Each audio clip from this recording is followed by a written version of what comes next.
Donc aujourd'hui,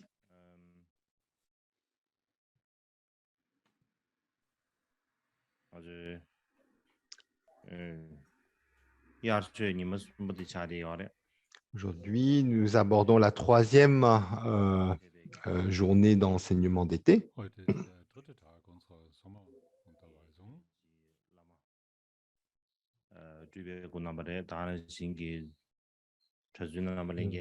Tout d'abord, je souhaite saluer vous tous, commençant par les maîtres de monastère,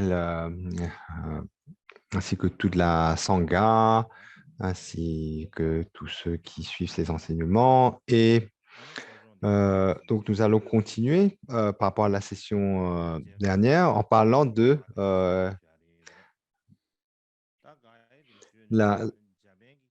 donc, la dernière fois, on avait parlé de Sojong en tibétain. Et aujourd'hui, on va parler de Pravarana, le rituel de conclusion de la retraite d'été.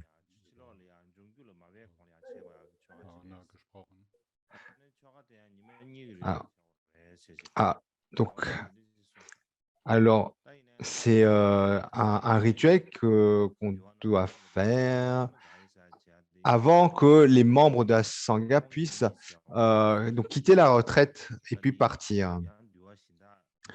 Et d'après l'expert japonais Umada Gyoke, c'est ce rituel de Pravada qui permet ensuite aux membres de la Sangha de se disperser hors du lieu de retraite était effectué à la fin de la retraite des pluies. Donc, c'était un rituel de 2 jours. Et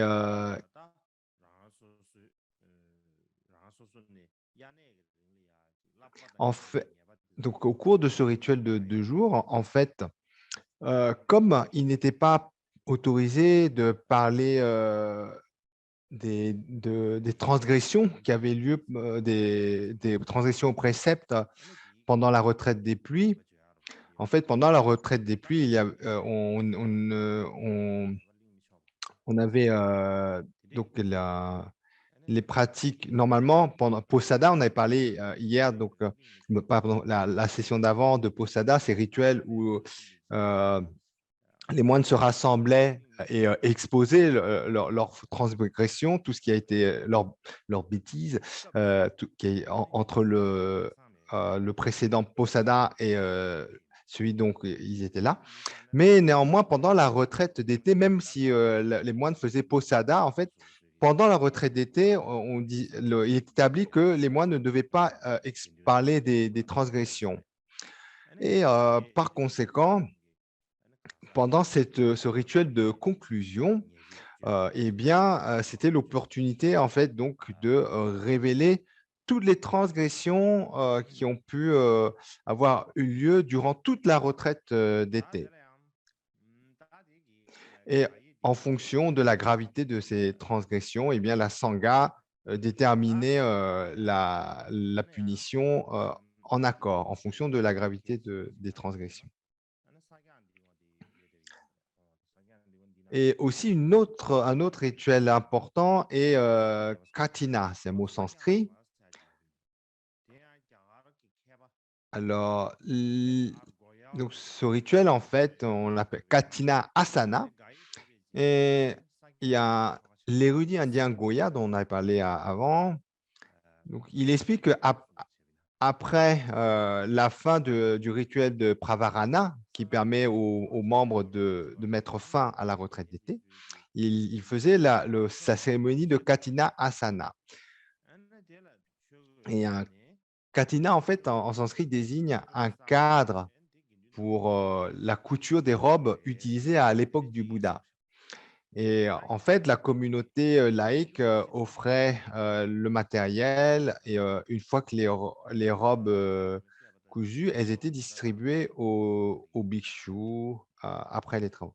Alors, il y a une petite variante. Si on se réfère au Mulasarvastivada tibétain, dans la version tibétaine, Katina Asana signifie que les membres de la Sangha fabriquent un cadre en bois, donc de la taille d'une grande robe du Dharma.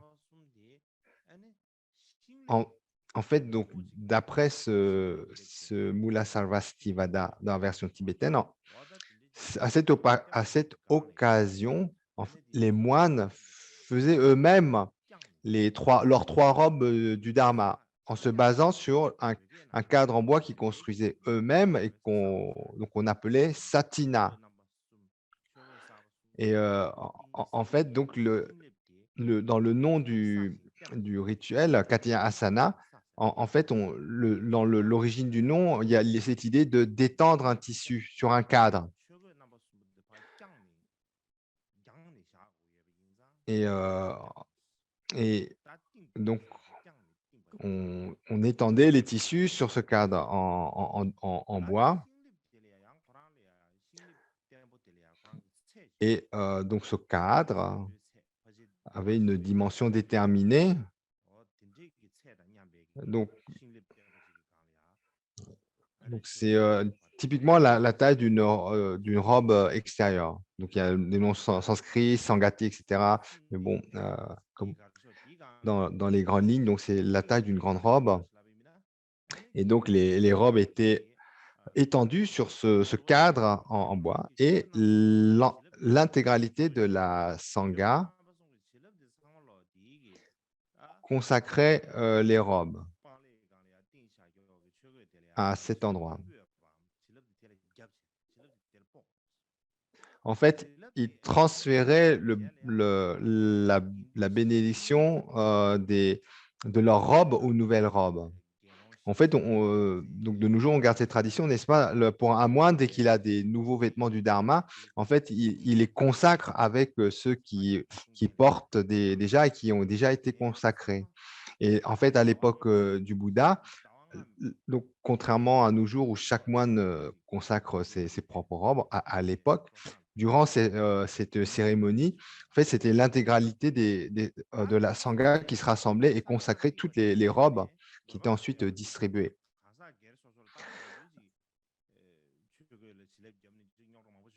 Et la raison pour laquelle on faisait,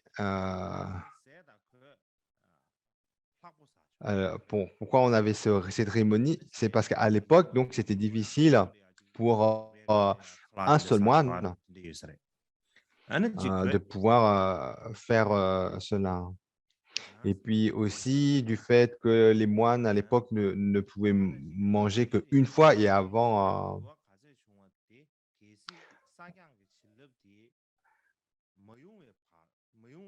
Et, euh, et donc, en fait, suite à ces considérations techniques, euh, ensuite, donc, voilà. Donc, une fois que les robes étaient consacrées, il y avait deux groupes donc de quatre bichous qui montaient la garde, et puis les autres étaient autorisés en fait à, donc à vaquer à leur occupation d'une façon plus tranquille pendant environ 5 mois.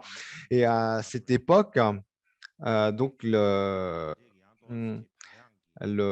moines n'avaient pas à bénir leur propre robe individuellement. Et puis ensuite, aussi, il y avait des offrandes qui étaient faites durant cette période à la Sangha. Et si les moines revenaient, euh, donc par exemple après avoir mangé le repas, avant la bénédiction du Katina, eh bien, ils pouvaient recevoir une part des offrandes qui étaient données à la Sangha.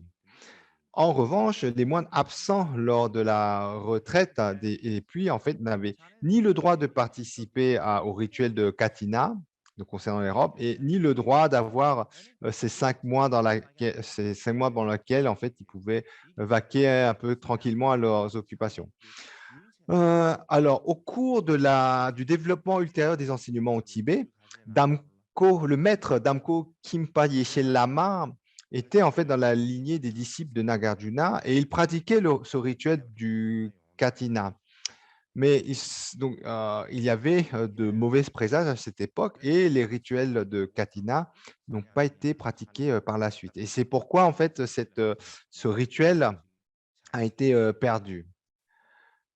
Il semble en fait que ces rituels étaient pratiqués au Tibet seulement, donc, comme on l'a dit, au début de la transmission, de la seconde transmission ou transmission ultérieure des enseignements au Tibet.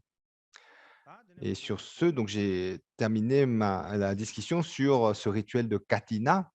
Et pour continuer,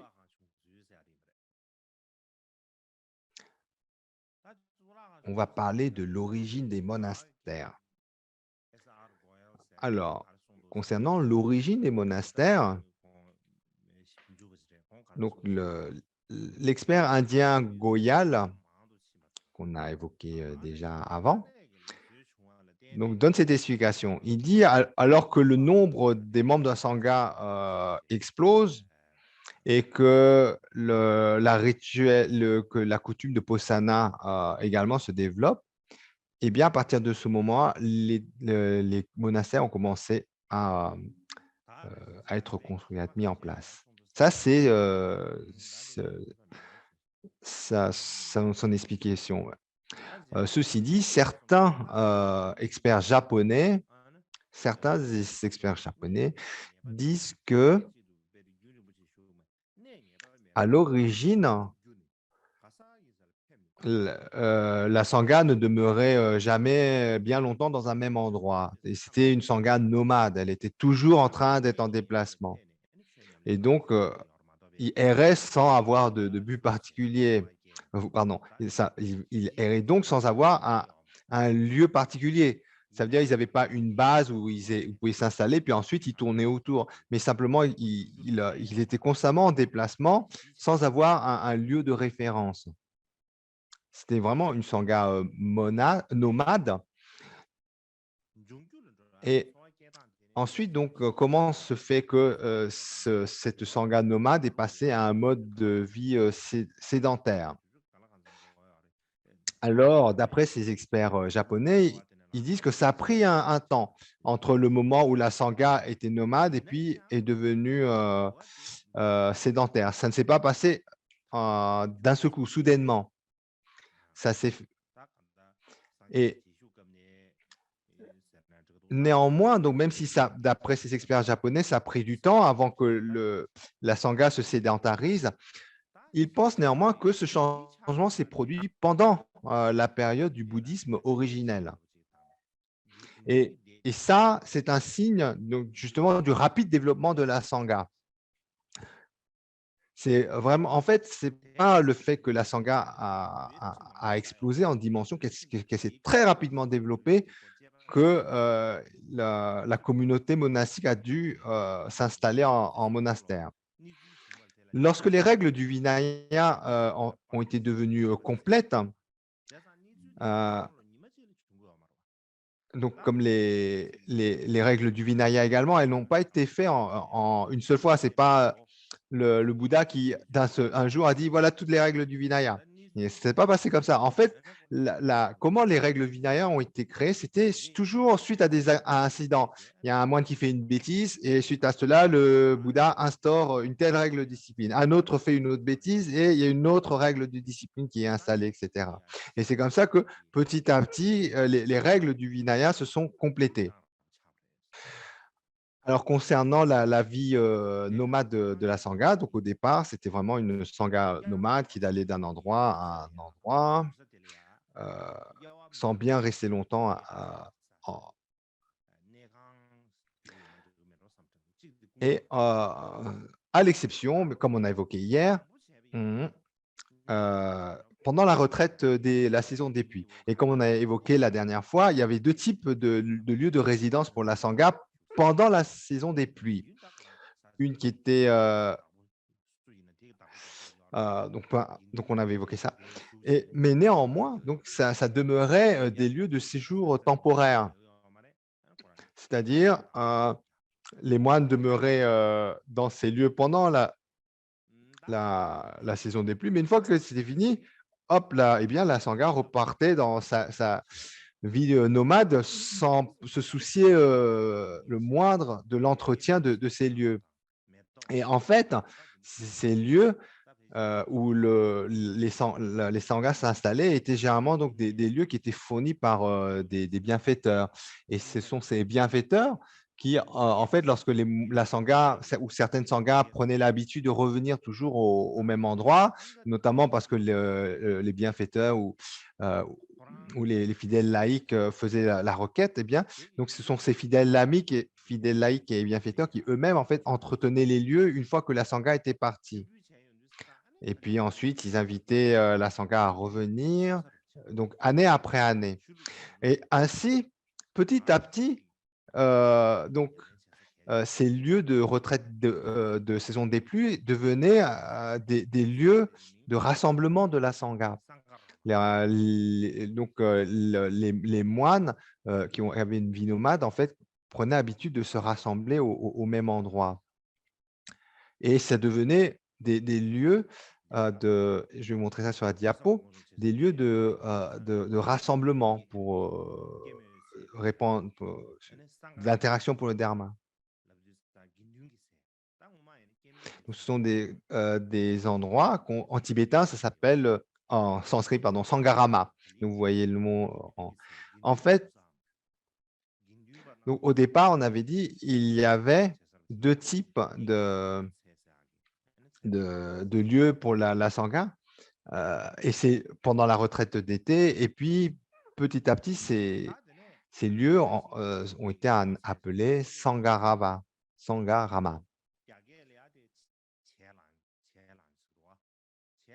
Ou en d'autres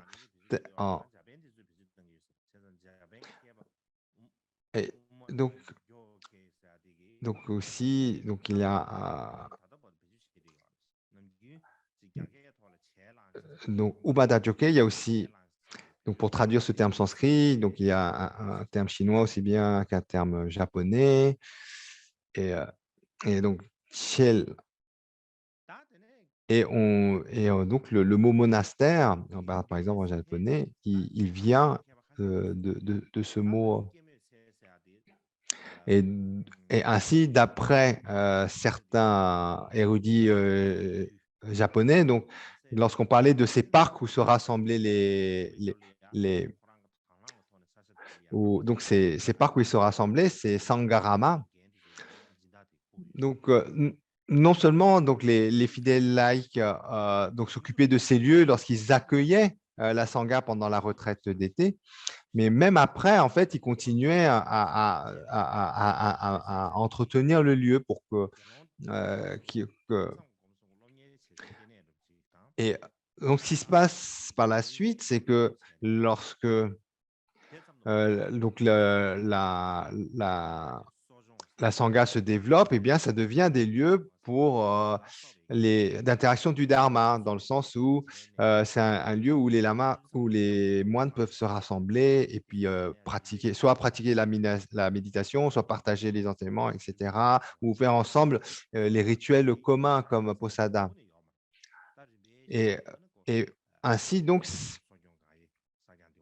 et en fait, donc ces lieux ont été petit à petit améliorés pour pouvoir recevoir plus fréquemment les membres de la sangha au cours de ces différents membres de la sangha se rassembler, soit pour méditer, soit pour interagir avec, partager les enseignements.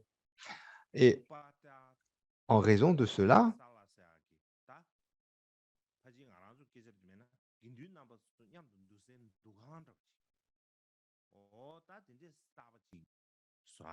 donc ça venait Upakshasala. Donc, ça devenait des lieux où, et,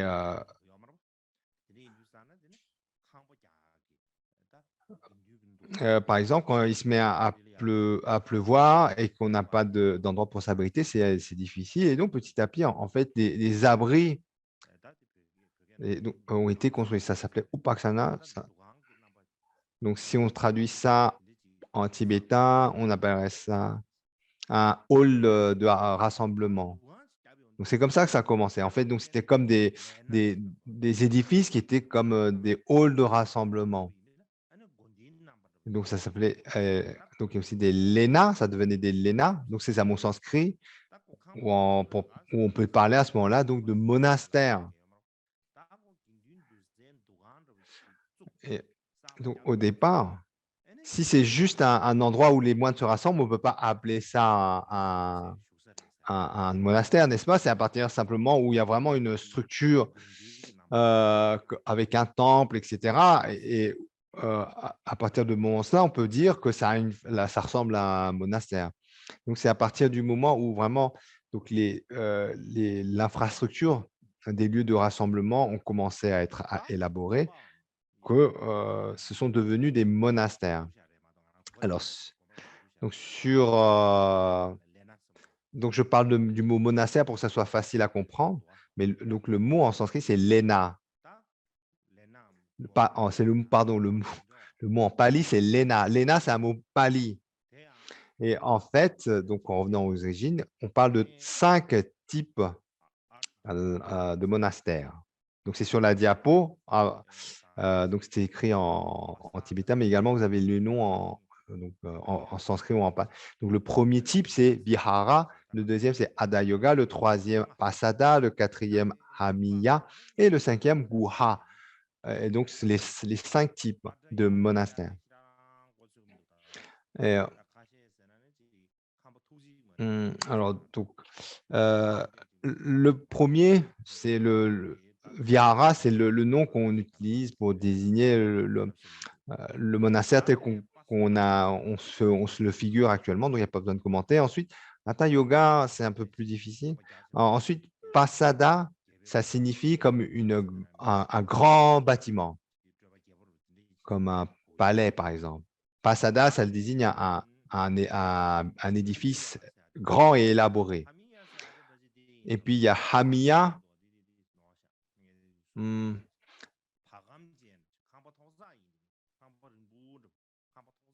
Donc, c'est comme un bâtiment avec plusieurs structures. Et puis, il y a Guha qui signifie cave, pardon, qui signifie grotte. Donc, en Vihara, en premier, c'est généralement, on le traduit par monastère, tel qu'on l'entend. Ensuite, Hatha Yoga, donc ça a la notion de maison de méditation, mais bon, c'est pas plus clair que ça. Ensuite, Pasada sont donc vraiment des grands édifices comme un palais.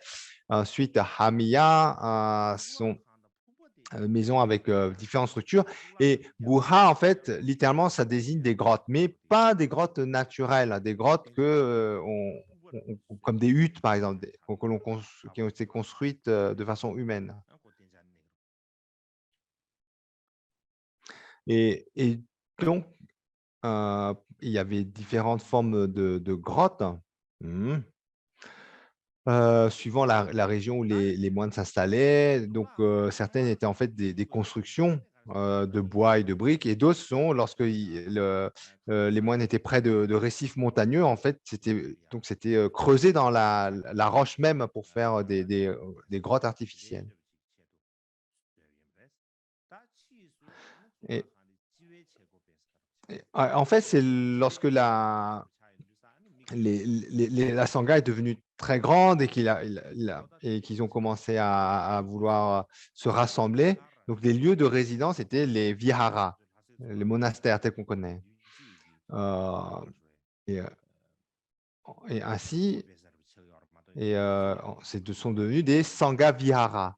Donc, lorsqu'on parle de Sangha Vihara, c'est un terme générique pour parler des édifices où la Sangha se rassemblait, les monastères. Donc, ce sont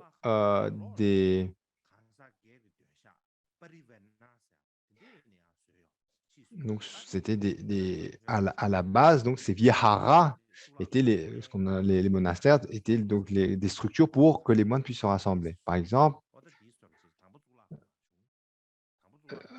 donc c'est assez similaire, par exemple au Tibet,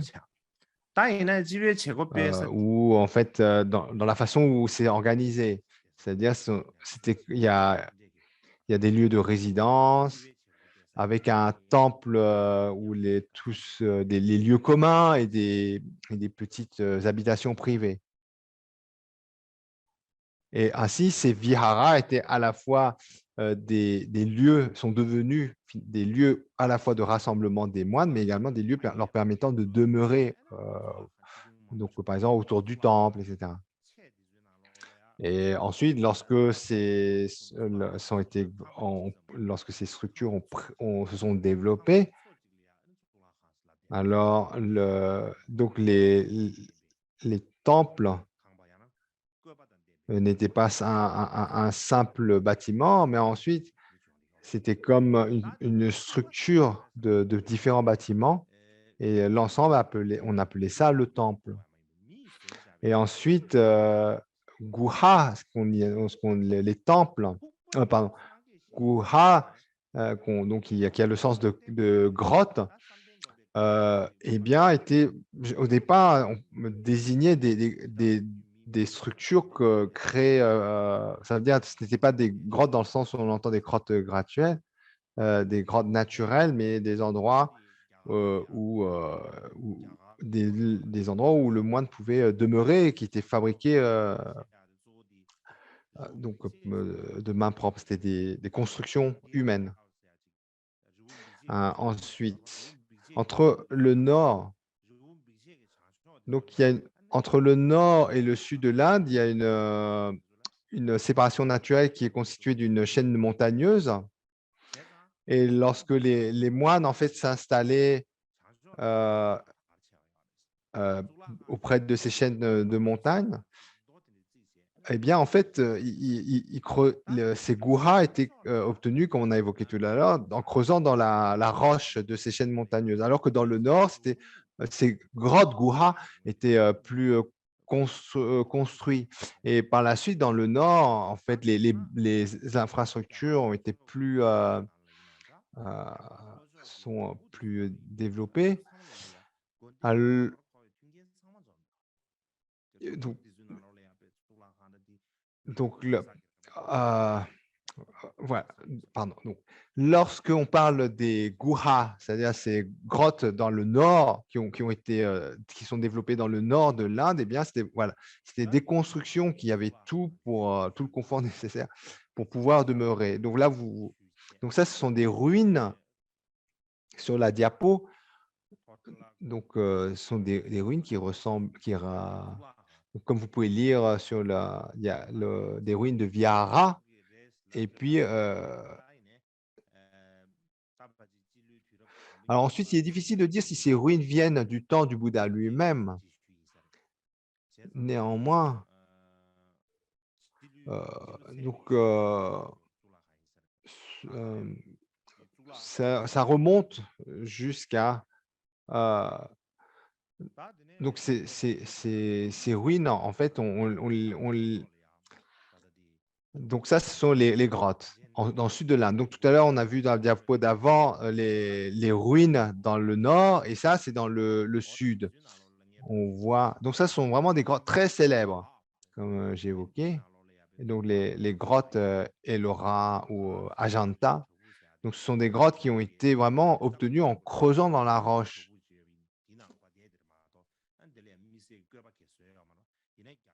Mm. Donc, ce n'est pas comme au Tibet, par exemple, où ce sont des grottes naturelles où des yogis vont demeurer. Mais là, lorsqu'on parlait de grottes, c'était des structures comme cela. Alors, moi-même, je ne me suis pas rendu dans ces lieux, mais je pense que vous connaissez. Quoi qu'il en soit, ces grottes avaient ces formes telles que montrées sur la diapo.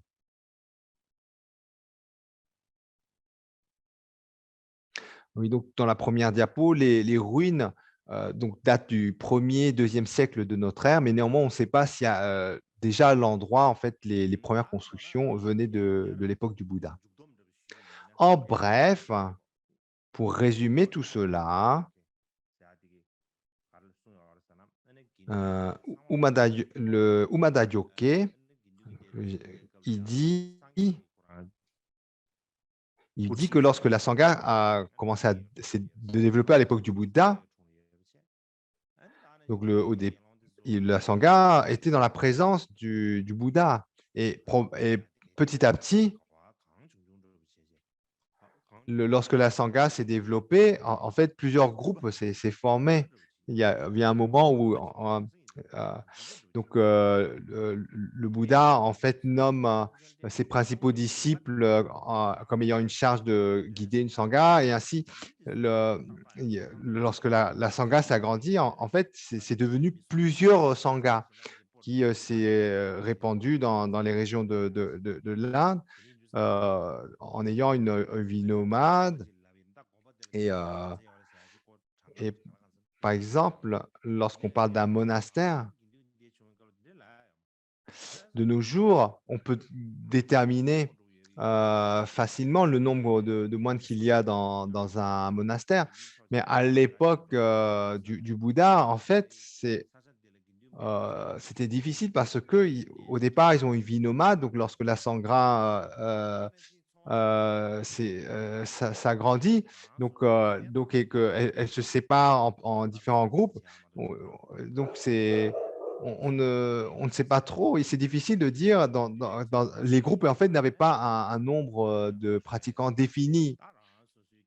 Et les nombres variaient suivant les aspirations de chaque pratiquant, et également le fait que de nouveaux moines revenaient. euh, et En fait, au départ, lorsque la Sangha était rassemblée autour du Bouddha, eh bien, la plupart des pratiquants bien, étaient en présence du Bouddha. Ils consacraient tout leur temps à la contemplation, à la méditation, suivant les instructions du Bouddha. Et donc, à ce moment-là, il n'y avait pas beaucoup de règles monastiques. Mais par la suite, quand le nombre de moines commençait vraiment à exploser, eh bien, le Bouddha a commencé à nommer Shariputra, Moggallana, Mahasakyapa, en leur disant qu'ils prennent un certain nombre de moines en charge, et c'est devenu différentes sanghas. Et ainsi, Shariputra, c'est les principaux disciples du Bouddha, ont commencé à avoir des centaines et des milliers de disciples que eux-mêmes avaient la responsabilité de guider. Lorsque donc la Sangha était devenue très développée, à partir de ce moment-là, ils ne pouvaient plus se rassembler il y avait tellement de moines qu'ils ne pouvaient plus se rassembler en une seule Sangha, et donc chacun devenait autonome. Il y avait la Sangha de Shariputra, celle de Kasyapa, etc. Et puis chacun, en fait, devenait une unité autonome. Et donc, à mesure que donc le groupe grandissait et que chacun euh, devenait autonome, donc, certains allaient dans l'est, d'autres dans le sud, etc. Euh, et puis, certains moines suivaient plutôt une sangha plutôt qu'une autre, suivant leur aspiration. Et à ce moment-là, donc, il n'était plus possible que tous les moines demeurent en un seul lieu. Il y avait tellement de moines, donc il n'était plus possible qu'ils soient rassemblés matériellement. Ils ne pouvaient plus se rassembler en un seul lieu et demeurer. Et dans la mesure où la Sangha ne pouvait plus demeurer comme une unité, un groupe unique en un endroit, c'est devenu donc plusieurs groupes qui sont également développés, etc. Mais néanmoins, pour maintenir une unité dans la Sangha, il fallait des règles, n'est-ce pas? Donc, même si à partir du moment où la Sangha s'est développée en groupe indépendant, donc la Sangha, le nombre de moines explosant, eh bien, donc il y a de plus en plus de groupes Sangha autonomes, indépendants, qui vont chacun dans leur coin. Et pour que cela reste une unité, une Sangha dans l'ensemble, eh bien, il a fallu de plus en plus de règles de discipline pour que, justement, même s'il y a plusieurs Sanghas, en fait, dans l'ensemble, ça correspond à une unité parce qu'ils avaient tous la même discipline monastique. Et c'est comme ça que les règles du Vinayas ont commencé à se développer. Et puis également la façon dont donc, Donc, comment était…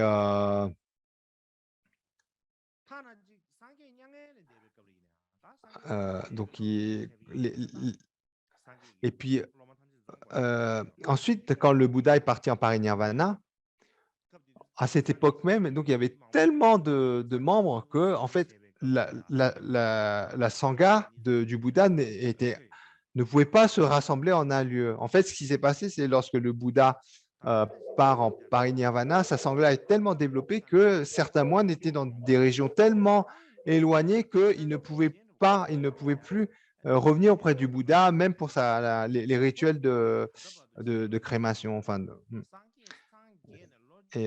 ensuite, c'est difficile d'estimer le nombre de moines qu'il y avait à l'époque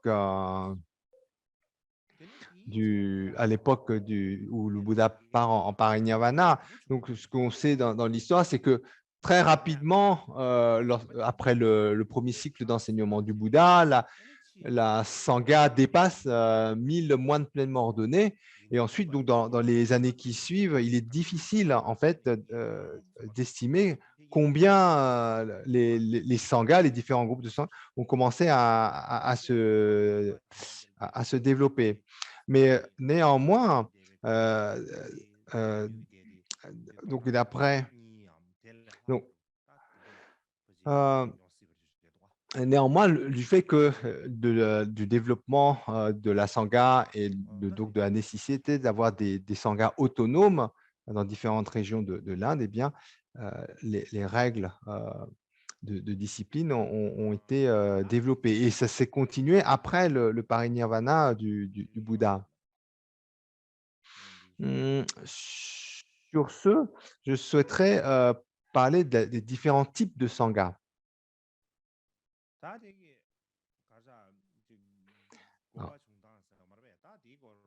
Donc, on parle de 7 groupes de sanghas ou 7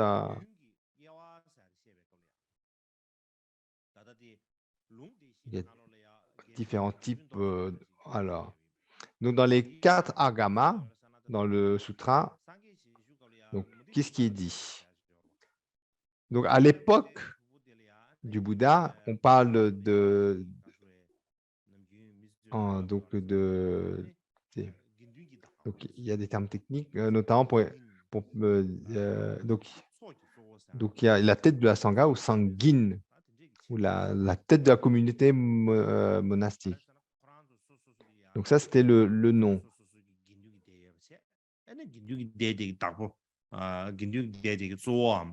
Donc c'était un peu comme les leaders, les leaders des communautés. Donc on les appelait les têtes de la sangha ou les enseignants de la sangha. Samgin. Et ensuite, donc, il y avait à l'époque du Bouddha notamment 6 sanguines, donc 6 têtes de sangha et qui étaient vraiment très renommées, qui avaient de grandes expériences spirituelles, vraiment de grande qualité, aussi bien en qualité de discipline, de connaissance des enseignements, de réalisation spirituelle. Donc, c'était vraiment les principaux disciples, du Bouddha, et c'est comme des moines seniors, et c'était comme ils sont devenus comme des fondateurs, puisque chacun ayant leur sangha, ils étaient un peu comme les leaders de leur propre groupe, et donc ils avaient la responsabilité donc de tenir leur sangha.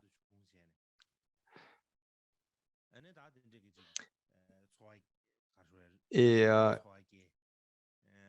ainsi, donc, chacun de ces 6 leaders, en fonction donc, de la sangha qu'ils avaient, ont commencé à avoir apporté leur signature, disons. Donc, chaque groupe avait, donc, selon le caractère du leader, donc un peu une identité particulière. Ensuite, il y a Ganin.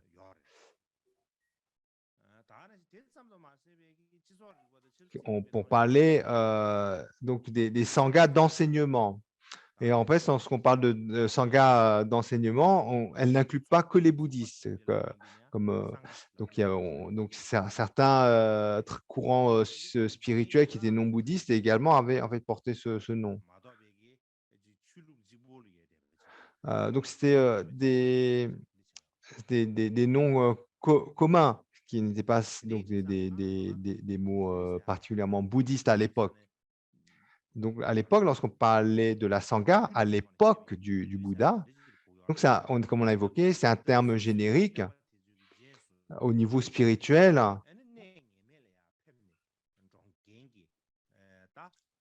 Alors, donc, en fait, à l'époque du Bouddha, on parlait de la sangha comme ceux qui suivaient l'un des 6 principaux enseignants et donc qui suivaient un de ces principaux enseignants et qui pratiquaient. Donc, c'était comme ça qu'on entendait. Et à cette époque, il y avait beaucoup d'assemblées de ce genre, bouddhistes et non bouddhistes. Et donc, au départ, comme il y avait beaucoup de groupes de ce genre-là, Sangin, Ganin, etc. Donc, lorsque le bouddhisme apparaît, en fait, on les appelait Sakyaputta. Donc, ça veut dire, c'est-à-dire les moines du fils des Shakya. Donc, lorsque le Bouddha, les enseignements du Bouddha ont effleuré, donc, et également à ce moment, le dharma, c'est un mot sanskrit qui à part désigne les enseignements. Et donc, ceux qui suivent les enseignements du Bouddha est également appelés les dharmas du fils des Shakya. Et ainsi,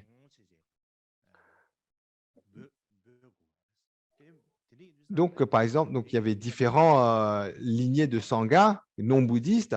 Et donc, lorsque la sangha du Bouddha apparaît dans ce contexte-là, il y avait le nom de la sangha, la sangha de ceux qui suivent le fils des Sakya. Et ainsi, donc, lorsque la sangha du Bouddha se développe, en fait, elle se développe dans un contexte social où il y a déjà d'autres sanghas, de différents courants spirituels. Ensuite, donc, à l'époque, donc la sangha du Bouddha apparaît dans un contexte où il y avait déjà des sanghas. Et puis, à l'époque aussi, il y a pas, le bouddhisme n'apparaît pas comme une entité à part. Ça veut dire la sangha du Bouddha arrive, il n'y avait pas cette discrimination comme quoi je suis bouddhiste, toi, tu n'es pas bouddhiste.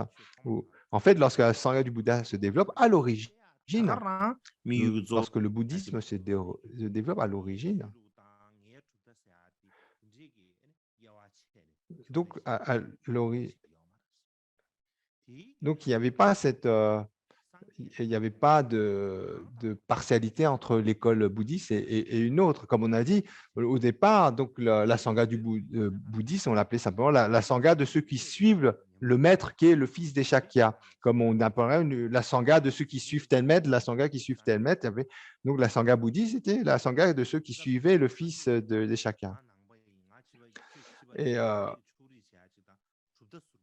Et à l'époque du Bouddha, le Bouddha ne dit pas « je suis bouddhiste, vous n'êtes pas… » Il n'a pas d'entrée de jeu cherché à créer une école à part. Donc, en fait, sa démarche au départ, quand on a dit, c'est une démarche spirituelle qui s'inscrit comme plein d'autres pratiquants selon leur courant. Au départ, c'est qu'il cherche, il a une démarche de recherche spirituelle et dans sa démarche de recherche spirituelle, le Bouddha Shakyamuni atteint l'éveil parfait Asur-Vasa. Et c'est à partir de cet éveil, il expose ses enseignements, mais il l'expose comme un moyen de libération, mais il n'expose pas ses enseignements en disant « je suis bouddhiste et ce que j'enseigne, c'est ma spécialité et donc je me distingue ainsi de tous les autres groupes ». Ce n'est pas du tout le but originel. C'est vraiment, le Bouddha enseigne pour donner les moyens aux êtres de s'y libérer.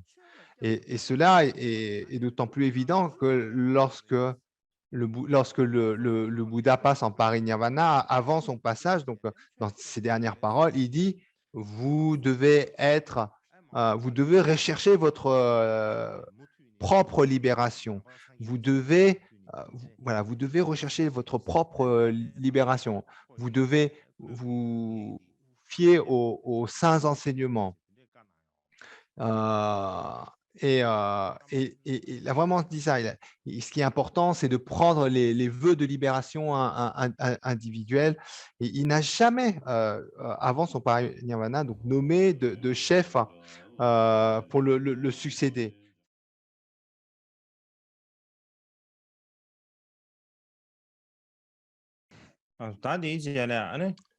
Par la suite, donc toujours au sujet de la Sangha,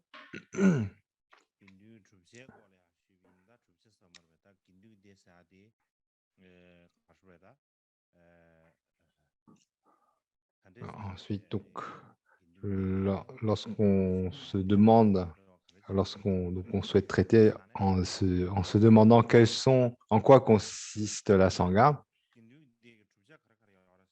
de quoi est constituée la Sangha?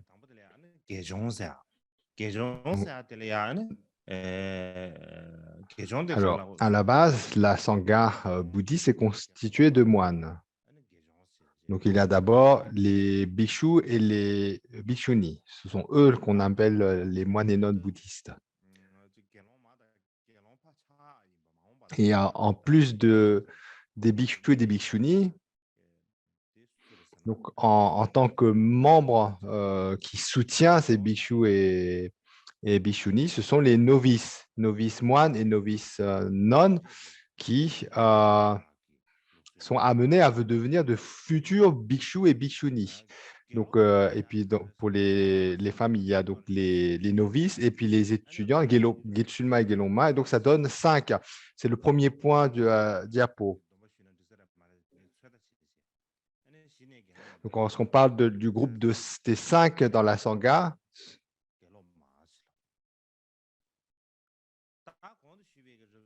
et donc dans la tradition chez les femmes, donc elles doivent d'abord prendre, donc entre novices et bhikshuni, il y a Gelokma, les étudiantes. Donc c'est un niveau d'engagement que l'on prend avant de devenir bhikshuni pleinement ordonné.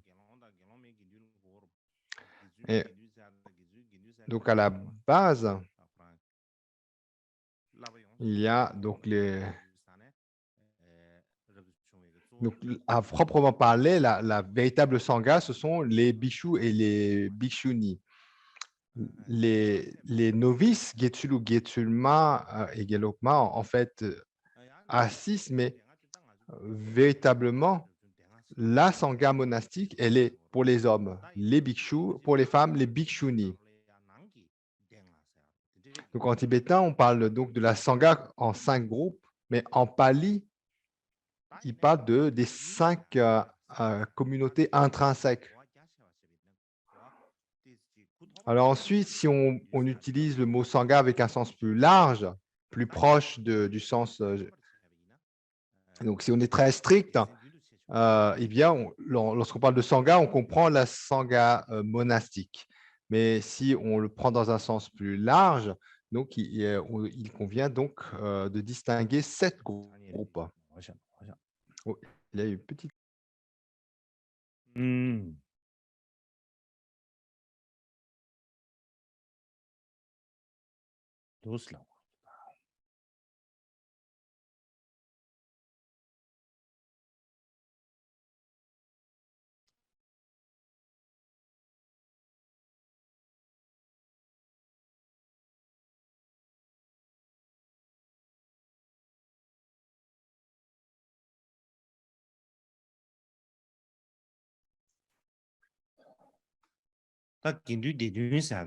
Alors, les 7 groupes qui constituent la Sangha.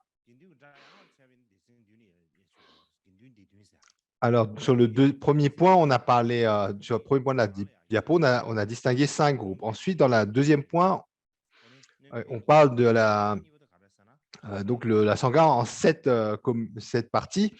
Et en fait, donc, dans cette partie, on rajoute aux 5 premiers les fidèles laïcs hommes et fidèles laïcs femmes. Donc, ça fait 7.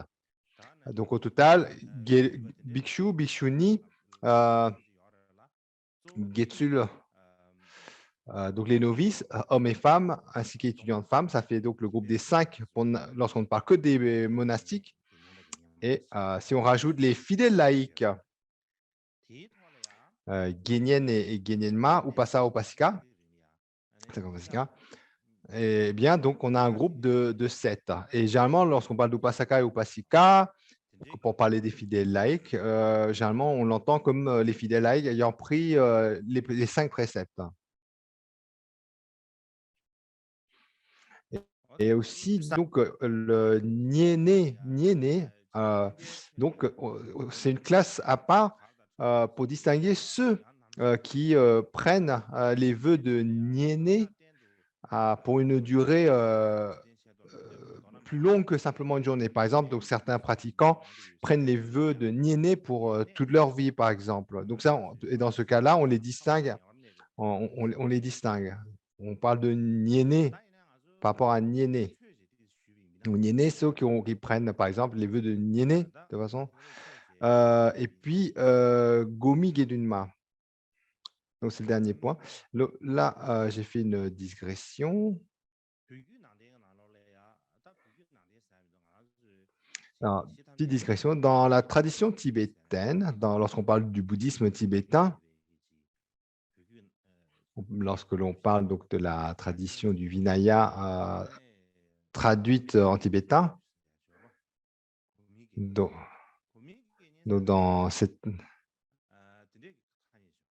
donc on parle de Gomin Guénienne. Donc, c'est un terme particulier, Gomé Guénienne. Et donc,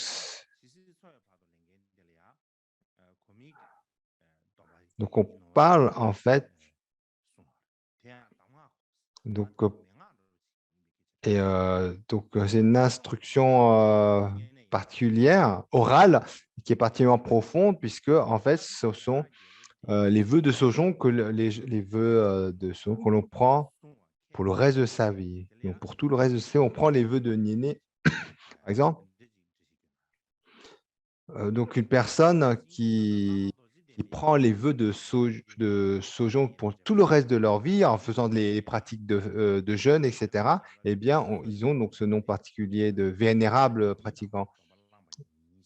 Et donc, lorsque l'on prend les 8 vœux, donc les 8 vœux de Nyéné, mais pour le reste de tout le reste de sa vie, eh bien, donc dans les commentaires tibétains, on fait cette distinction. Et aussi, par exemple, Atisha,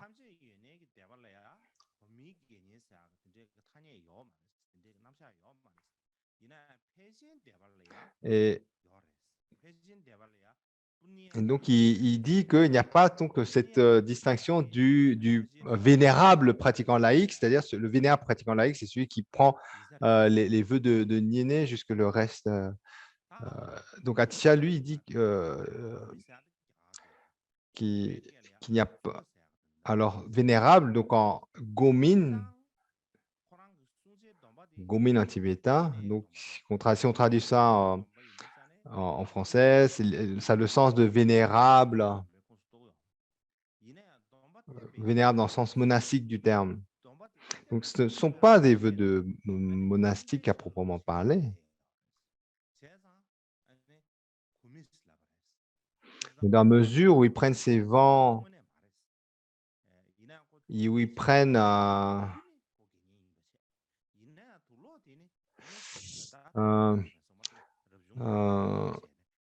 donc dans la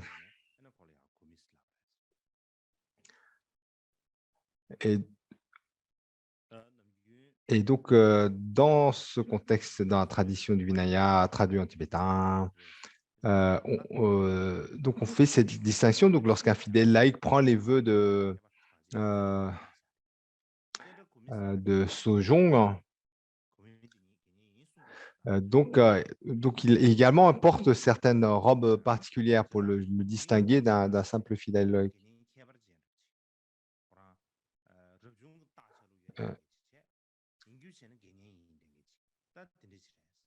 Donc, on parle d'un maître qui… donc, il y a un maître donc, qui justement est un vénérable pratiquant laïque. Et,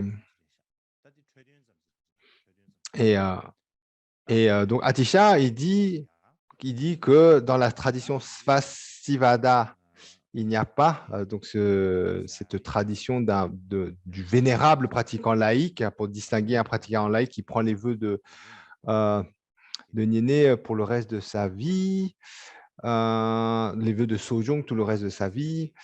Mais donc, autrement, suivant la tradition de Mahasanghika, donc il y a Lodje Denpa, lama Dorje Denpa, donc qui est donc qui avait ce type de vœu. Il portait des vêtements du style monastique, mais en fait, c'était un lama laïque. Et on l'appelait vénérable du fait qu'il avait ses vœux particuliers. Alors, ensuite, lorsque l'on parle donc de ce qui, pour continuer sur en quoi est constituée la Sangha, donc si on considère les bhikshus et les bhikshuni au centre, comme on a évoqué tout à l'heure, au centre, donc autour, il y a les moines et nonnes novices, etc. Et on peut aussi donc distinguer la sangha en fonction du genre, c'est-à-dire la sangha des hommes et la sangha des femmes. Et puis, on peut aussi distinguer en termes de réalisation de la libération. Donc, la sangha de ceux qui ont obtenu la libération sont appelés la vénérable sangha, alors que l'autre, elle est appelée la sangha conventionnelle. Donc, il y a aussi une autre façon de distinguer la sangha. On parle de la sangha locale et la sangha des 10 directions. Et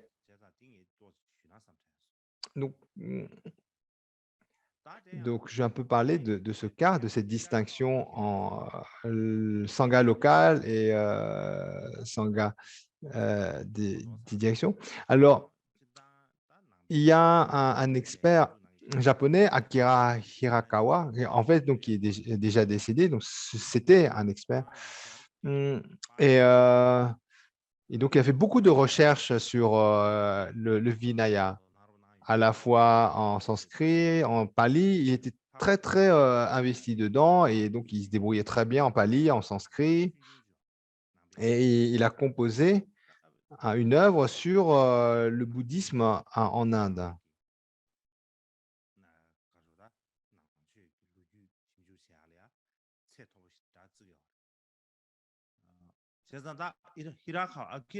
Et cet ouvrage est considéré comme étant vraiment une référence en termes de recherche sur le bouddhisme.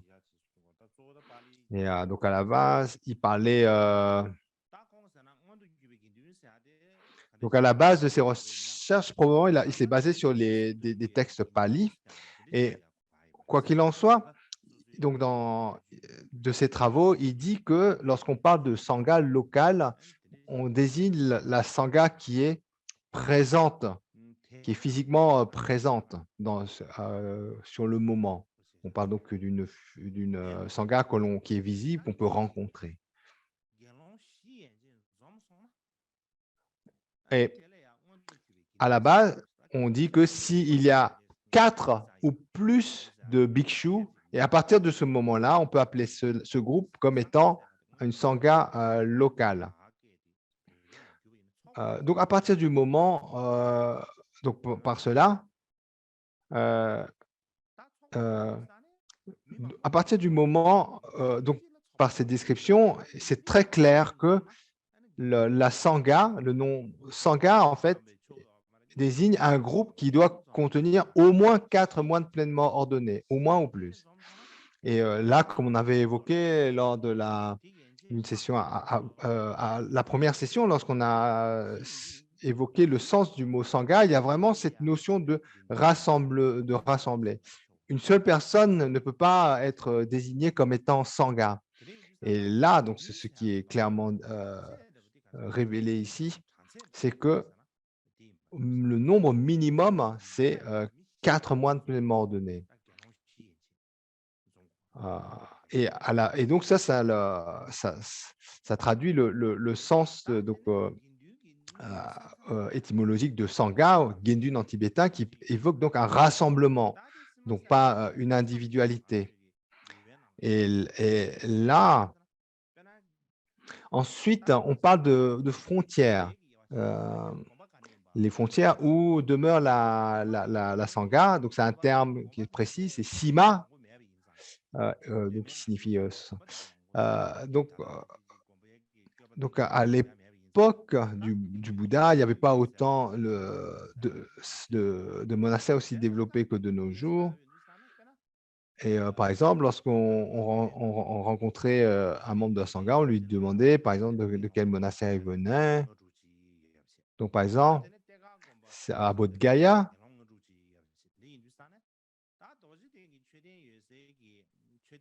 Donc, par exemple, s'il y avait 5 ou 6, donc,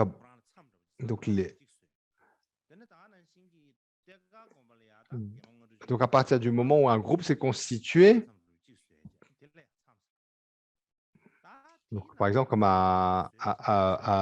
comme à Bodh Gaya, par exemple, vous avez un groupe, une Sangha, qui délimite son territoire d'une certaine façon, comme le groupe de Tergar qui forme un groupe, et là, un autre, etc. Et donc, il y a comme une délimitation, Sima.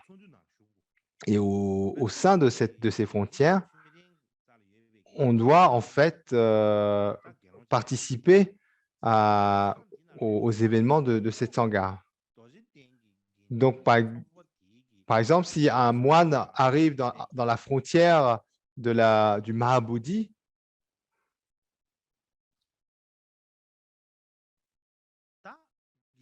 donc si au moment où vous arrivez, eh bien, la Sangha est en train de faire un rituel particulier, eh bien, le moine qui arrive doit participer. Et en fait, la façon dont les réunions se passaient était appelée ce qu'on appelle des rituels ou des actions. Donc, il y avait le terme de… Et il fallait donc une personne qui siège le rassemblement comme un président de séance qu'on appelait le maître de l'action, pour parler de celui qui présidait le rituel. En fait, à la base, c'est celui qui organise, donc qui gère le déroulement du groupe. Et donc, lorsque tous les moines dans la frontière du Mahabodhi, du temple Mahabodhi, eh bien, tous les moines qui se trouvent dans cette frontière devaient, lorsque un rituel était organisé, tous devaient se rejoindre, comme par exemple Posada, etc. Donc, s'il y avait des rituels qui étaient organisés, eh bien, tous les moines qui étaient dans cette frontière devaient rejoindre le rituel.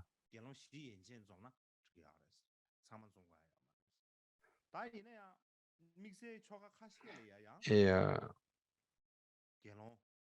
puis, donc, toutes les personnes devaient se rassembler, en particulier, donc, par exemple, pour les grands rituels comme Posada ou la retraite d'été, etc. Ou on dit aussi, par exemple, pour le rituel qui met fin à la retraite d'été, il faut au moins 5 moines pleinement ordonnés. Et pour un autre type de rituel, il faut une dizaine, etc. Et par exemple, plus tard, lorsque les sanghas se développent, il y a donc, par exemple, pour l'ordination majeure, pour donner les vœux, on dit qu'il fallait 10 moines en pleine ordonnée, 10 bhikshus. Pourquoi? Parce qu'il fallait un kempo, un maître d'action, celui qui pose des questions privées, et puis il fallait 7 témoins. Donc, ça fait 10 au total. Et seulement, donc, s'il y avait ces 10 moines pleinement ordonnés, on pouvait procéder au rituel de transmission des vœux. Et puis, ensuite, on dit que si au sein du groupe, il y avait un bhikshu qui avait commis des transgressions, une transgression grave, mais pas racine, eh bien, dans ce cas-là, il fallait 20 moines, 20 bhikshus pour faire le rituel de confession et de purification. Donc, pour le rituel de transition des vœux, une dizaine. Pour rituel de reconnaissance et de purification, une vingtaine. Et puis, quoi qu'il en soit, tous les membres, en fait, devaient assister à toutes les cérémonies communes de la Sangha. Et puis,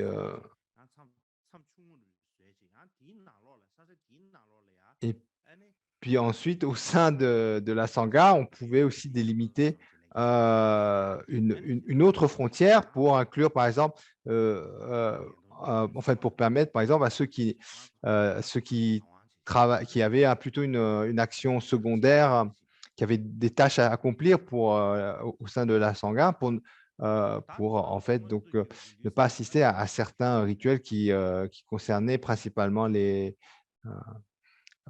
les bhikshus.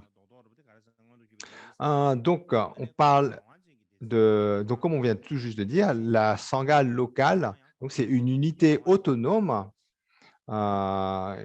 Et donc, cette Sangha autonome, elle doit se réguler de façon interne. Et par exemple, on parle il y a la Sangha du Terga ou la Sangha du temple du Mahamodhi. Eh bien, ces deux sont indépendants, chacun ayant leurs frontières délimitées. Et bien, chacun des deux sanghas se gère de façon autonome sans avoir à se référer à l'autre.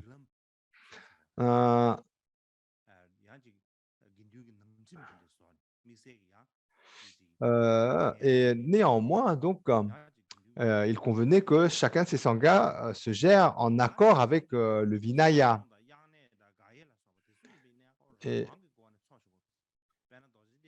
Et ensuite, donc, à partir du moment où chaque sangha locale était indépendante, eh bien, chacun pouvait en fait créer ses propres règles pour se gérer, dans la mesure où ces règles, en fait, et bien sûr, étaient en accord avec le Vinaya.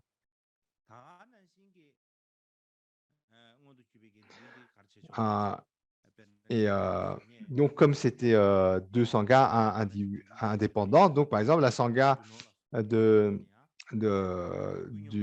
Mahabodhi n'avait pas à aller demander l'autorisation à la sangha de Terguer pour pouvoir démarrer une retraite de la saison des pluies ou pour faire la rituel qui met fin à la retraite d'été, etc. Et également, chaque communauté gérait indépendamment ses biens communs, la façon dont les offrandes de nourriture étaient partagées, etc. Et bien sûr, même si chaque sangha se gérait au porté indépendamment, en accord avec le Vinaya, en fait, les offrandes de nourriture étaient toujours partagées de façon équitable.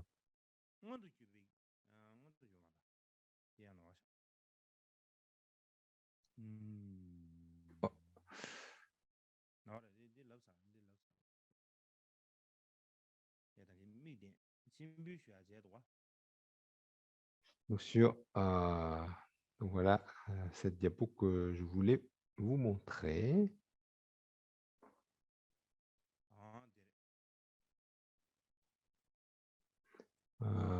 Voici. Alors, la la sangha locale ou la sangha visible. Donc là, les vœux de... Donc, ils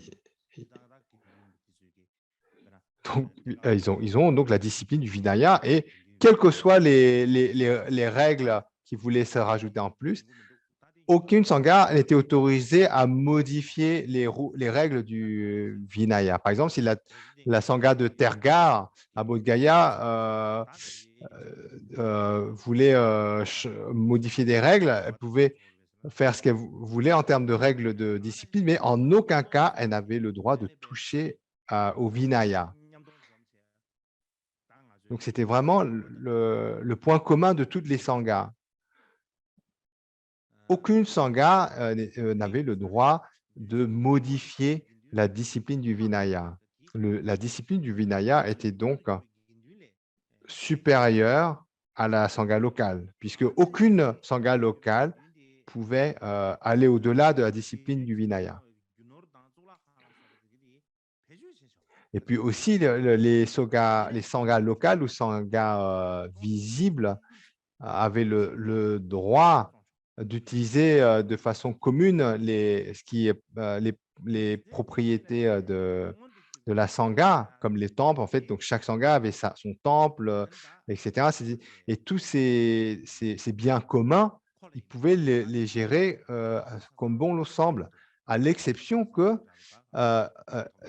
ils n'avaient pas le droit de vendre. Et donc, ils n'avaient pas le droit de vendre. Et pour ces raisons, donc, il devait avoir...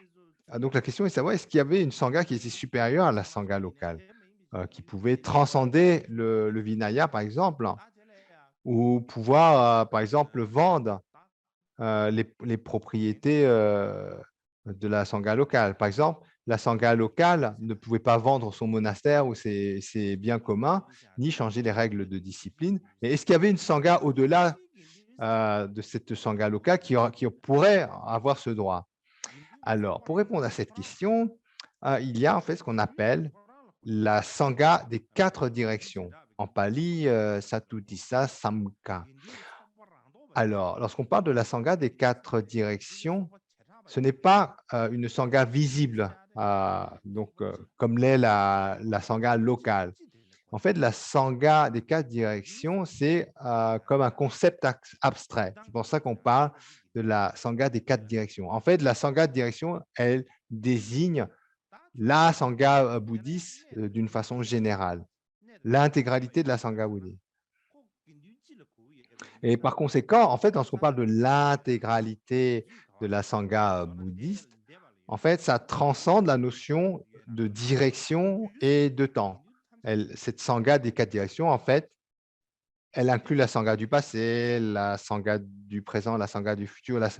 Donc, et à partir du moment où cette sangha des 4 directions n'a pas de limite en termes de temps, eh bien, comme c'est au-delà du passé, du présent et du futur, eh bien, c'est également au-delà de toute direction, n'est-ce pas? Et par conséquent, dès qu'on parle de sangha des 4 directions, on évoque une sangha qui est abstraite, qui est au-delà de l'imitation du temps et de l'espace. Donc, tous les moines pleinement ordonnés du passé, présent et du futur sont inclus dans cette sangha des 4 directions. Et lorsqu'on réfléchit à cela, la sangha des 4 directions, c'est comme la sangha universelle. Et en ce sens-là, elle est supérieure aux règles du Vinaya. Pourquoi? Parce que les règles du Vinaya, elles ont été faites pour la sangha. Ce n'est pas pour le bien de la sangha. Ce n'est pas à l'inverse. C'est pour gérer la communauté de la sangha qu'il y a eu ces règles du Vinaya. C'est pour gérer la sangha, pour que cette sangha continue à bien se gérer, que qu'on a fait ces règles du Vinaya. Ainsi, les règles du Vinaya, elles sont faites pour la Sangha et ce n'est pas la Sangha qui est faite pour suivre les règles du Vinaya. Et dans ce sens-là, donc on comprend clairement que la Sangha des 4 directions, elle est supérieure au Vinaya. Ainsi, la Sangha des 4 directions, elle peut changer les règles du Vinaya.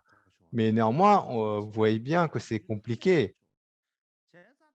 La Sangha des 10 directions, c'est une Sangha universelle. Donc, c'est la Sangha, c'est toutes les Sanghas. Ce n'est pas. Et donc, par exemple, si vous voulez changer les règles du Vinaya, vous devez rassembler toutes les Sanghas de l'univers. Et, et comment peut-on rassembler une telle Sangha? Une Sangha qui dépasse la notion d'espace et de temps. Ensuite, on va parler de la Sangha des Bhikshunis. Alors, concernant la Sangha des Bhikshunis, c'est-à-dire des nonnes pleinement ordonnées, donc j'ai parlé beaucoup de la Sangha. Et dans la Sangha, il y a la Sangha des Bhikshus et la Sangha des Bhikshunis. En d'autres termes, la Sangha des moines pleinement ordonnés et la Sangha des nonnes pleinement ordonnées. Alors, au départ, le Bouddha n'était pas très enthousiaste à l'idée d'ordonner des femmes. Mais néanmoins, il y avait sa tante Prajapati qui, en fait, s'est occupée du Bouddha dès qu'il était bébé, puisque la mère du Bouddha est décédée quelques jours après la naissance du Bouddha. Donc, elle est comme c'est sa nourrice, c'est comme sa mère. Et donc, Prajapati, elle a beaucoup insisté auprès du Bouddha pour être ordonnée. Et dans la mesure où elle avait donc ce lien particulier par rapport au Bouddha, puisque c'est quelques jours après la naissance du Bouddha, en fait, la mère du Bouddha meurt et sa nourrice, c'est sa tante Prajapati. Et donc, par ce lien particulier, ce lien familial particulier, elle insiste auprès du Bouddha pour recevoir l'ordination. Donc, non seulement elle insiste à plusieurs reprises, mais en plus, Ananda, le principal assistant du Bouddha, il la soutient. Et donc, au final, le Bouddha est d'accord. Il est d'accord pour constituer une sangha de femmes, mais néanmoins, il rajoute 8 conditions qu'on appelle comme 8 des Ashtagaru Dharma. Donc, 8 rôles qui sont lourds à porter. Donc, je pensais vous montrer. Alors, première. Alors, la première, les nonnes pleinement ordonnées doivent toujours rendre hommage aux moines pleinement ordonnés. Peu importe si la nonne, elle a 100 ans d'ancienneté, eh bien, elle devra toujours rendre hommage à un bhikshu, à un moine pleinement ordonné, même si celui-ci a pris ses vœux il y a que quelques jours. Et également, donc on dit que les nonnes pleinement ordonnées ne peuvent pas rentrer en retraite d'été si aux alentours, il n'y a pas un moine pleinement ordonné. Donc, une sangha de nonnes pleinement accomplies, si toute seule, si aux alentours, il n'y a pas au moins un moine pleinement ordonné, ne peut pas faire la retraite d'été. Et donc, il y a des règles comme ça. Et également, on dit aussi, troisièmement, donc le rituel de Posada, vous savez, tous les 15 jours, pleine lune et nouvelle lune, les bhikshunis doivent inviter un bhikshu pour lire le sutra de Pratimoksha. Ensuite, et puis aussi, les nonnes ne peuvent pas se moquer ou le dénigrer ouvertement un bhikshu. Et puis aussi, au moment où les bhikshunis prennent les vœux,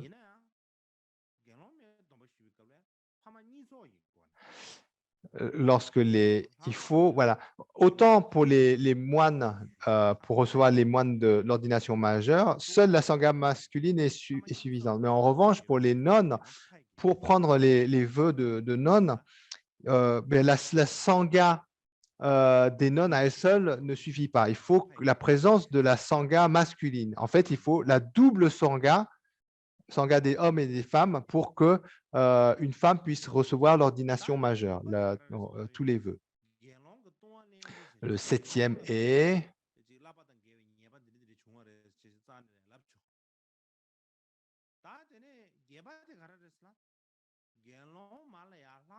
les nonnes n'ont pas le droit n'ont pas le droit de révéler les transgressions graves des bhikshus.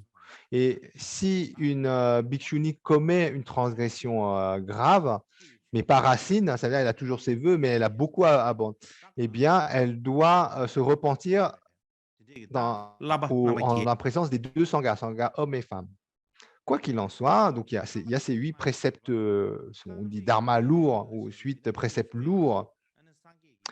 Dans la tradition Vibhashyavada et Sarvastivada, on dit que ces 8 dharmas lourds, donc on dit que ces 8 règles viennent du Bouddha. Non seulement elles viennent du Bouddha, mais ce sont comme des préceptes indispensables. Néanmoins, dans le Vinaya du Mahasanghika, il est dit que les bhikshunis, en effet, doivent avoir ces 8 dharmas lourds, mais en aucun cas, ces 8 dharmas lourds constituent des vœux racines. Voilà la différence. Dans la première tradition, Vibhashana et Sarvasa, ces 8 dharmas lourds sont considérés comme étant comme des principes racines, alors que cela n'est pas le cas dans le Mahasanghika Vinaya. Et le grand maître contemporain Yin Shun, un maître chinois, eh bien, a remis en question le fait que ces 8 dharmas lourds viennent du Bouddha même. Et la raison pour laquelle, en fait, il remet ça en question, la raison principale, donc il donne différents arguments, mais la raison principale, il dit, c'est que c'est différent de la façon dont les Bouddhas établissent des règles. Par exemple, comme on avait évoqué tout à l'heure, dans le Vinaya, c'est constitué lors de la vie du Bouddha, lorsqu'il y avait une transgression. Un moine fait une bêtise, le Bouddha établit une règle. Un autre moine ou une autre fait une autre bêtise, il rajoute une autre règle, etc. Et c'est ainsi que le Vinaya s'est développé. Mais en fait, donc, ce qui se passe dans le Vinaya, c'est que lorsque les règles sont éditées, on rappelle par rapport à quel événement le Bouddha a édité telle ou telle règle. Parce que c'est passé tel incident, le Bouddha a établi telle ou telle règle. Comme ça, on comprend la règle par rapport au contexte.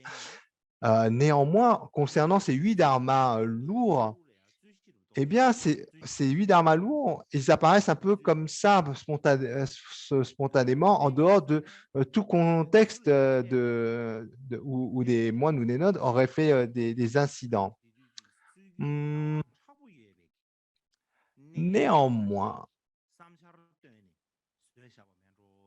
cependant, on peut remettre ça également en question. Donc, ce doute de ce maître contemporain chinois peut également être remettre en question. Et je pense j'ai une histoire à ce sujet. Je ne vous ai pas tellement raconté d'histoire, en fait. Donc, si je ne raconte pas un peu une ou deux histoires, on risque de s'ennuyer, n'est-ce pas?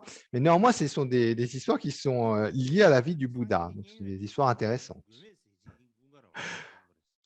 Alors, lorsque le Bouddha demeurait à Shravasti, dans un monastère qui a été donné par le grand bienfaiteur Anathapindana et Mahakasyapa, donc vous connaissez, c'est un des principaux disciples du Bouddha. Et là, il demeurait dans un vieux monastère, à Shravasti. Et puis, un jour, il met ses robes du Dharma, il prend son bol d'aumône et il se met en chemin pour faire les vœux. Et puis, il y a une bhikshuni qui s'appelait Stulananda, qui met également ses robes, qui prend son bol d'aumône pour aller faire sa tournée. Et puis, donc, elle, pareil, elle s'habille, met 3 robes, elle prend son bol d'aumône et elle se met en chemin pour aller mendier sa nourriture également. Donc, Mahashakapa également va. Et en fait, à peu près au même temps, ils sortent pour mendier de la nourriture. Et cette nonne, Stulananda, elle n'aime pas du tout Mahakasyapa. On ne connaît pas trop la raison, mais elle n'aime pas.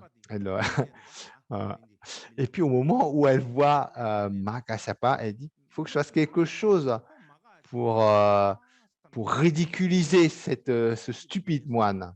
Donc elle essaie de le rouler en fait, elle veut l'embêter en gros. Elle pense que elle pense de Mahakasyapa que c'est un imbécile et elle veut l'embêter. Et alors, donc elle va là où va Mahakasyapa, puis elle se dépêche pour arriver avant Mahakasyapa. Elle se débrouille pour arriver avant Mahakasyapa au lieu et elle se met à côté de l'entrée du foyer donc elle se met au seuil du foyer et puis donc Mahakasyapa se présente devant le foyer. Donc il se présente. De nos jours on sonne donc de nos jours on sonne à la porte. Même à l'époque c'est pas ça. Mais donc il faisait signe comme quoi il était là et qu'il demandait l'aumône. Et puis à ce moment, la nonne, elle répond: «Oh, il n'y a pas de nourriture ici. Allez, il n'y a pas de nourriture ici, va ailleurs.» Et Mahakasya entend ça et il se dit: «Bah, ça doit être comme ça, hein.» Il entend et il va vers un autre foyer. Et puis là où il va dans l'autre foyer, et là également, cette nonne Sunalanda, elle court vite pour arriver à cet autre foyer avant lui. Et là, Mahakashyapa arrive et là également, elle dit la même chose. «Oh, on n'a pas assez de nourriture aujourd'hui.» Et puis, bah, entendant ça, Mahakashyapa ne peut pas insister. Donc, il se va. Et donc, il va à un autre plat, un endroit, un autre, et il n'arrive pas à avoir de la nourriture. Et au final, au départ, il pensait rien, mais au bout de 2, 3 foyers, il commençait à être suspect. Il commence à douter de quelque chose. Il dit. Et en plus, Mahakashyapa, c'était un arahat, n'est-ce pas? Il avait des facultés de clairvoyance, n'est-ce pas? Ce n'est pas juste un- donc, donc, donc, en fait, il rentrait dans donc, il avait ses qualités de clairvoyance. Il suffisait juste d'entrer un peu en samadhi, en méditation, et tac, immédiatement, il voit que c'était Stunananda qu'en fait, il se jouait de lui. Et ensuite, donc, il dit, et donc là, après, il va voir cette nonne et il s'adresse à elle en lui disant sœur, parce que les moines devaient s'adresser aux nonnes en disant sœur et ma sœur, etc. Et il commence à lui dire,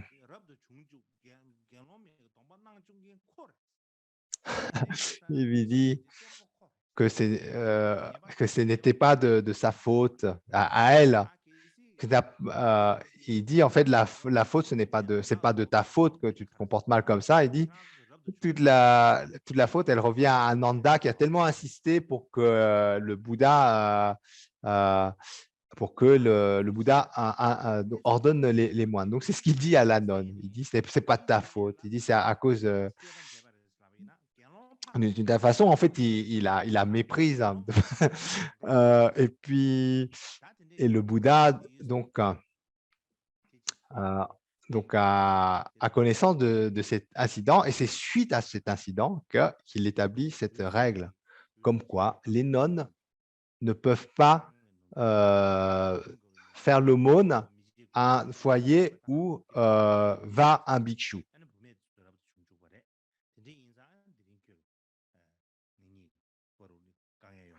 Euh, donc, donc c'est assez offensant en fait ce que disait Mahakasyapa, en disant comme quoi, malgré le fait qu'elle lui ait joué un mauvais tour en disant euh, devant elle, comme quoi c'était pas sa faute qu'elle se comportait mal, mais que ça venait d'Ananda. Et à un autre moment, toujours cette même nonne, Stulananda, elle l'enseignait à ses disciples. Et au moment où elle voit Mahakasyapa venir dans le coin, en fait, son assemblée se levait parce que Mahakasyapa venait. Mahakasyapa, vous savez, c'est un des principaux disciples du Bouddha. Il arrive et donc tout le monde se lève. Tout le monde se lève, sauf Stulananda. Et puis, c'est pas passé inaperçu. Et puis ensuite, donc, certains disciples lui demandent, il dit, donc c'est un tel être, il est vénéré par Mahakasyapa, il est vénéré par les dieux et les humains. Et donc, lorsqu'il vient ici, on doit se lever, n'est-ce pas? Et puis la nonne, elle répond, ah, Mahakasyapa, ce n'est pas un vrai bouddhiste. À la base, il n'était pas un bouddhiste. Avant de prendre les vœux, il n'était pas un bouddhiste. En plus, il fait partie des plus stupides. Il dit, alors que moi, j'ai reçu l'ordination en étant de la lignée des Shakyas. Je détiens les 3 corbeilles du Dharma, je parle du Dharma, j'ai la confiance dans la logique et dans la libération. Et donc, dans ce contexte, pour quelle raison je devrais me lever devant lui? Et donc, le Bouddha, par la suite, prend connaissance de cet incident et il instaure cette règle comme quoi bien, les bhikshunis doivent se lever de leur siège lorsqu'elles voient un bhikshu. Donc, il y a encore une autre histoire. Bon, il y a beaucoup d'histoires à ce sujet, mais celle-ci, c'est la dernière. Mahakasyapa Ashravasti, il met ses robes, il va pour les aumônes, et ça devait être l'été. Donc, les cours d'eau étaient inondés. C'est la saison des pluies en été, donc il traversait un pont, et il traversait le pont. Et puis également, cette même noce, Sunananda le voit. Elle dit, ah, c'est idiot, il faut que je fasse quelque chose. Elle veut lui jouer un tour. Elle court très vite jusqu'au pont. Elle arrive au pont d'abord et elle fait bouger. Vous savez, c'est comme des ponts, pas des cordes, c'est des ponts de cordes. Ce n'étaient pas des ponts stables tels qu'en béton. Et elle fait donc agiter. Et puis, elle agite dans tous les sens le pont de corde et Mahakasyapa tombe. Et donc, il est complètement mouillé. Il tombe dans la rivière. Et et donc, ses affaires sont portées par les cours d'eau. Donc, il n'était pas en colère parce que c'était un être réalisé. Mais néanmoins, il s'adresse.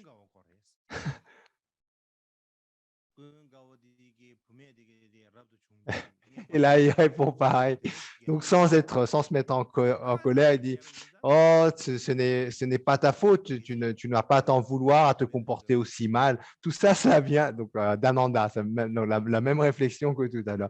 Il dit, ah, c'est parce qu'Ananda, il a tellement insisté pour que les femmes soient ordonnées. S'il n'avait pas ainsi insisté, eh bien, il n'y aurait pas de nonnes et donc tu n'aurais pas pu faire toutes ces bêtises. Et lorsque le Bouddha prend conscience de ça, il instaure une nouvelle règle.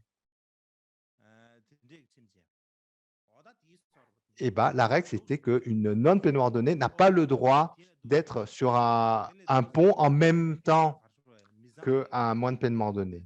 Il y a cette règle particulière qu'une note ne peut pas être sur le même pont qu'un moyen de paiement donné. Et donc, ça vient de cette histoire.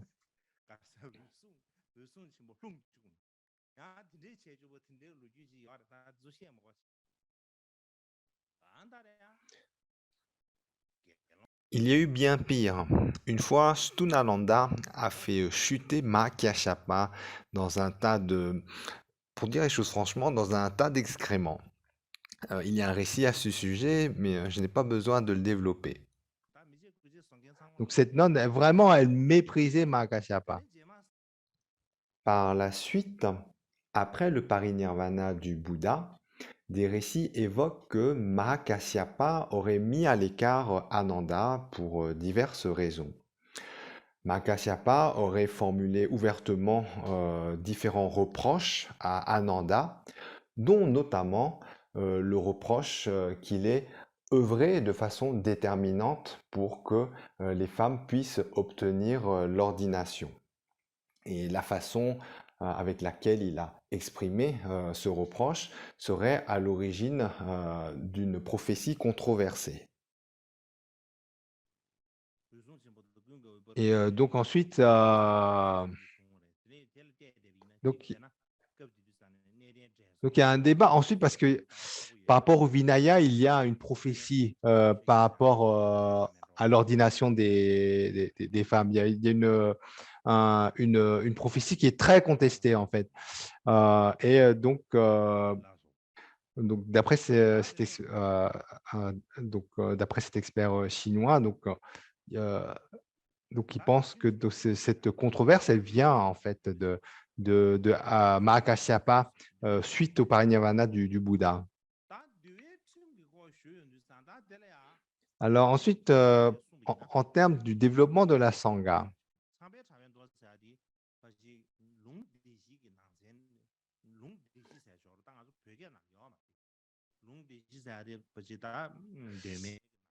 les 4 agamas. Alors, certains donc, experts japonais, donc, parlant du sutra de réseau de Brahma, qui est un des 4 agamas, donc, on parle de disciplines grandes, intermédiaires et inférieures. Et donc, là, on parle d'un texte qui n'est pas en tibétain. Donc, il y a des sections qui sont traduites en tibétain, mais l'intégralité des 4 agamas n'est pas en tibétain. Et donc, ces experts japonais, donc par leur recherche, ils parlent donc de 3 types de disciplines, la majeure, intermédiaire et inférieure. Et il y a une autre section pour Argam.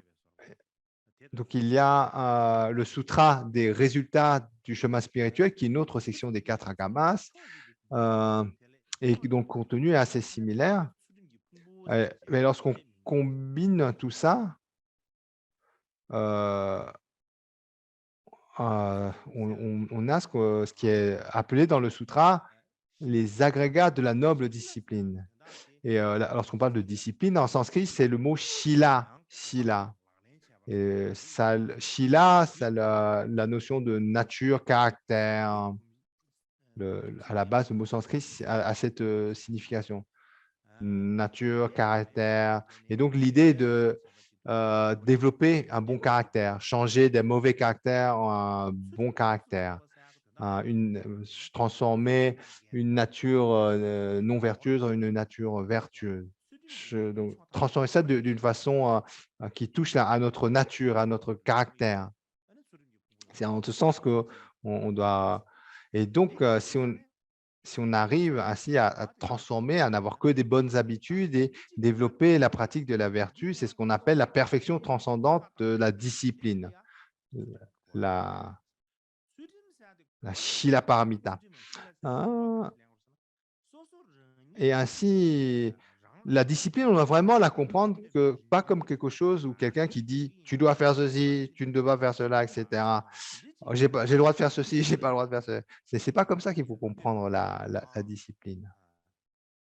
Au contraire, en fait, il faut comprendre ça comme étant une aspiration ou un souhait à se développer pour devenir vertueux, à se développer de façon à à avoir bon caractère. Alors, parmi donc, on a parlé donc de la discipline grande, intermédiaire et inférieure.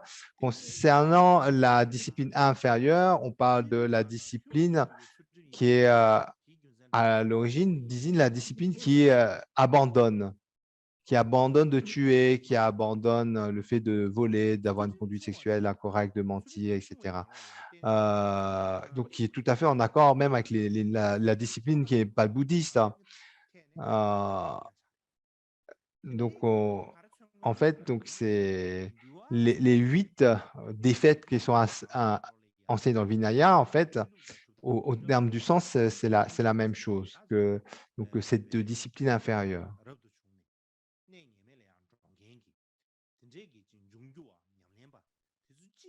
Et ceci, en fait, montre que le Vinaya, en fait, était créé de façon à correspondre avec la tradition générale des mendiants errants. Donc, le fait de ne pas prendre la vie, de ne pas voler, de ne pas avoir de conduite sexuelle. En fait, c'était des conduites qui étaient communes dans la société indienne pour tous ceux qui aspiraient à une démarche spirituelle. Donc, c'était une base commune.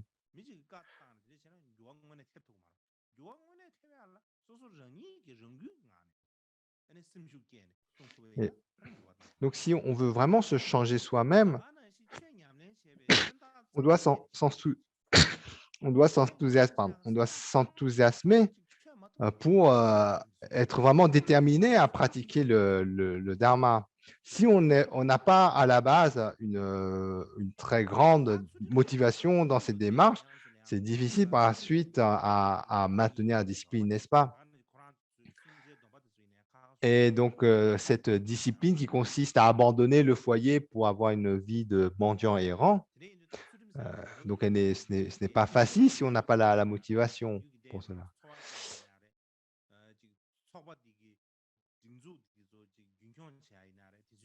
Mais ensuite, lorsque l'on parle de la discipline qui gère la vie monastique, notamment lorsque la sangha se développe, donc il y a de plus en plus de règles, et toutes ces règles qui constituent le Vinaya, euh, donc elles constituent également la discipline.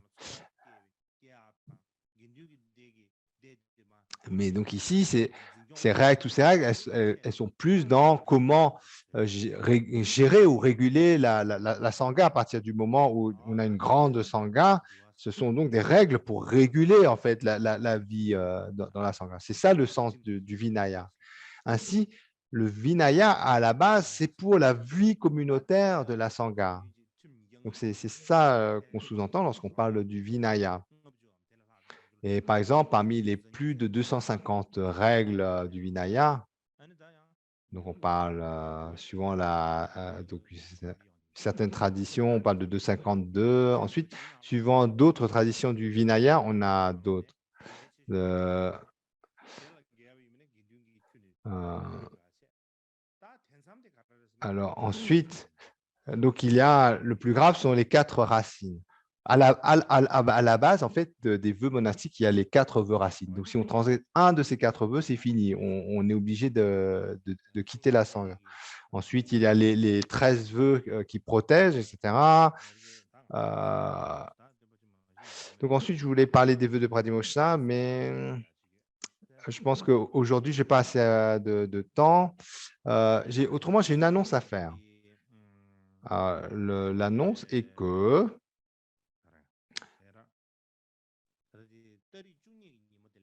le 12,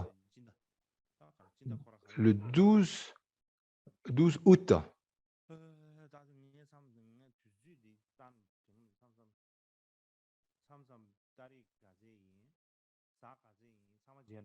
des fois, j'oublie les dates, je ne sais même plus quel jour on est.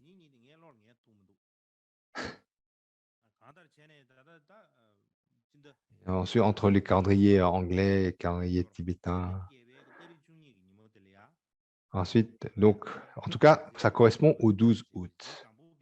Dans le calendrier occidental, on a le 12 août, on a l'anniversaire du parinirvana de Gampopa. Alors, par conséquent, ce jour-là, le 12 août, il n'y aura pas d'enseignement. Mais à la place, on aura une sadhana du maître Gampopa. Alors, il y a différentes sadhanas du maître Gampoma.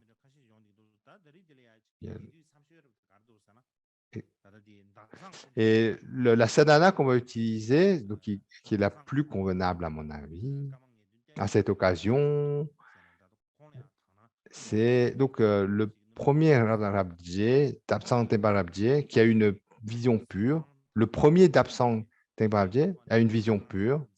Donc c'est comme s'il avait vu une vision de Gampopa et basé sur cette vision, il a écrit une sadhana de Guru Gampopa. Et par la suite, Jamgon Lodro Taye en a fait une compilation. Et il a fait une compilation et le Gana Chakra a été composé par le 5e Chakme Rinpoche.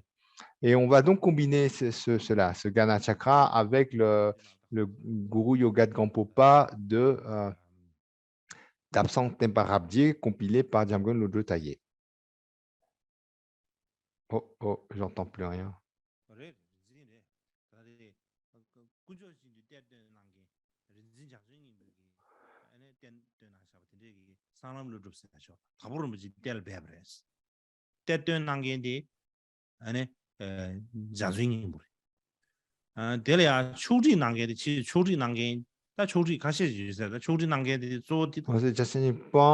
Donc, on parle d'un trésor caché.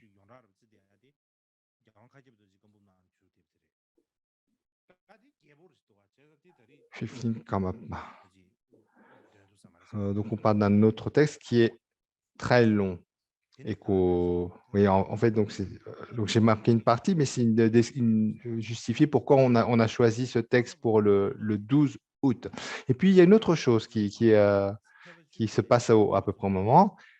Le Karmapa Rangju Donje donc, a eu son parinirvana le 14 et